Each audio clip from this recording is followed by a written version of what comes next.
At end of the டே அவங்க ஆத்மாக்கு அவங்க பொறுப்பாளியா இருக்கனால உங்களுடைய ஆத்மா பரலோகத்துக்குள்ள போனா அது நித்தியமா சந்தோஷமா இருக்க போகுது, இலைப்பாரி கொண்டு சந்தோஷமா இருக்கு, தேவனை துதித்து கொண்டிருக்கும். ஆனா அதுவே இன்கேஸ் அந்த ஆத்மா பாதாளத்துக்குள்ள போச்சுன்னா, நம்ம எல்லாருக்கும் தெரியும் ஐஸ்வர்யவான் லாசரு, அந்த அந்த ஓமையை நம்ம பார்த்தோம்னா தெரிஞ்சிருக்கும். அந்த ஐஸ்வர்யவான் போயிட்டு தாழ்ந்த பாதாளத்துல போயிட்டு எவ்வளவு கஷ்டப்படுறான் அப்படின்றது. அது ஒரு சொட்டு தண்ணி கிடைக்காம அங்க ஆபிரகாம் கிட்ட போய் கேட்பாரு, ஒரு சொட்டு தண்ணியாச்சும் எனக்கு தாங்க அப்படின்னு. அப்ப எந்த அளவுக்கு வேதனை நிறைந்த ஒரு இடமா இருக்கு பாதாளம். அந்த இடத்துக்கு போகணும்னு சொல்லிட்டு விருப்பம் இருக்கா அவங்களுக்கு?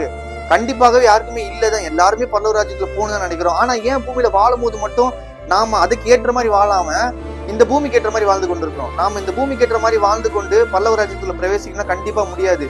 சில நேரத்துல நாம் சில காரியத்தை தவறாக செய்யதான், சில நேரத்துல நம்ம இந்த காரியங்களை செய்யறோம், தவறான காரியங்களை. ஆனா அதை விட்டு விலகி நாம் தேவனுடைய ராஜ்யத்துக்கு நேரம் நம்ம திருப்பி கொண்டோம்னா நல்லது.